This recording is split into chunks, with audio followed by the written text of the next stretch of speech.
Olá, eu gostaria de lhe fazer uma pergunta. Na sua opinião, qual o melhor método que possa garantir a permanência de um cristão firme na sua fé e, ao mesmo tempo, utilizar o mesmo método para converter incrédulos para a causa de Deus? Meu nome é Daniel Sales e eu vou voltar a esta questão no final deste rápido vídeo. Essa minha pergunta, ela não é sem razão. Hoje nós vivemos um desafio muito intenso, muito importante. Nós vivemos num mundo cada vez mais secular, e isso tem nos trazido um novo desafio a todos os cristãos, que é como expandir o evangelho numa cultura tão secularizada como a que vivemos hoje. Se nós olharmos toda a história, nós vamos perceber que desde o final do século XVII, com a introdução das ideias iluministas, nós trouxemos uma razão para frente da fé. E fizemos com que a razão justificasse, através da ciência, através da filosofia, a inexistência de Deus. Isto é, fazer com que todo o mundo seja explicado como nós o conhecemos, sem a necessidade da presença de um Deus criador para tal. Criador e mantenedor.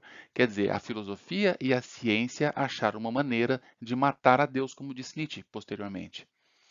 Mas isso, em si, não é verdade, como nós bem sabemos. Mas não importa, traz um estrago muito grande, especialmente para os nossos jovens. E eu vou mostrar aqui no que eu estou dizendo. E eu vou trazer para vocês alguns números que, para mim, são os números mais alarmantes que eu me deparei nos últimos tempos. Sobre a evasão dos jovens. Hoje, quase 4 a cada 10 jovens adultos não têm nenhuma religião.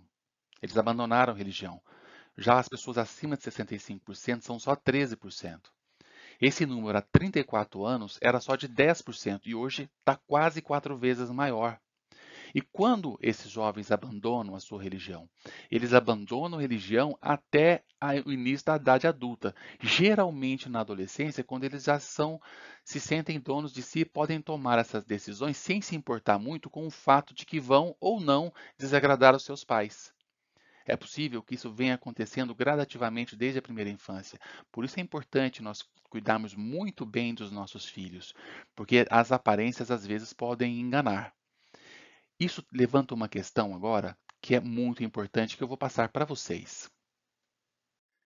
Existe alguma incompatibilidade entre ter fé e ter razão? Essa é uma pergunta importante. Por quê? A academia, as universidades dizem que sim. A ciência e a filosofia não têm nenhum tipo de relacionamento com a fé. Muitos da igreja também concordam com isso, só discordam da conclusão, porque a universidade fala que Deus não existe, a maioria dos professores. E na igreja todos falam que Deus existe. Mas parece haver uma dualidade entre esses dois aspectos, que, ao meu ver, é uma dualidade totalmente falsa. E eu vou lhe explicar o porquê. Primeiro, eu vou dividir a fé entre dois aspectos. Primeiro, o aspecto emocional da fé e o segundo, o aspecto intelectual da fé. O aspecto emocional da fé é aquela firme confiança de que Deus é um fiel cumpridor das suas promessas. É aquele sentimento relacional com Deus, de proximidade com Cristo, que traz aquela sensação de paixão, de amor, de calor, de conforto, que somente essa experiência é capaz de fazer. Isso é extremamente importante, é extremamente agradável. É importante também para aqueles que estão próximos de nós, porque através do nosso testemunho, da maneira como nós agimos, não necessariamente falando qualquer coisa, isso serve de exemplo e toca as pessoas que estão ao nosso lado. Mas muitas vezes não é o suficiente. Para isso, existe um outro aspecto da fé que eu quero introduzir agora, que é o aspecto intelectual da fé. Nós sabemos aqui, segundo Hebreus 11, versículo 1, que a fé é o firme fundamento das coisas que se esperam e a prova das coisas que não se veem. Nós não podemos ler esse versículo e achar que ter fé é acreditar naquilo que a gente não vê. Porque é óbvio que quando a gente vê alguma coisa, a gente não precisa ter fé que ela existe, porque a gente está concretamente tendo a certeza lá presencial. Então, Ter fé não é simplesmente acreditar que Deus existe sem nenhum motivo para aquilo, porque senão você não pode contestar as pessoas que têm fé na existência de uma fada ou num gnomo. Ao contrário, a fé em Deus, para ter fé em Deus, é necessário que haja um fundamento, uma base racional que nós possamos justificar o porquê cremos e como cremos naquilo. E é essa fé intelectual que eu gostaria de trazer para vocês e estudá-la um pouco a mais. É muito importante saber que existem boas razões científicas e filosóficas que justificam cada uma das nossas crenças. Isso é importante por três aspectos. Eu vou passar para você. Primeiro, porque ele influencia na cultura. Quanto mais nós damos razões boas razões para a existência de Deus, mais a nossa cultura é impactada. E é importante você saber isso, porque o Evangelho não vem em um ambiente de isolamento cultural. Ela está inserida na nossa cultura. Por exemplo, quais são as chances de um Hare Krishna, aquele monge vestido de roupa alaranjada com incenso, ter algum sucesso na conversão de uma pessoa na Avenida Paulista? E qual é a possibilidade também de um cristão chegar numa praça de Nova Delhi e começar a pregar o evangelho e ter uma aceitação? É óbvio que no ambiente correto, aquela aceitação é maior.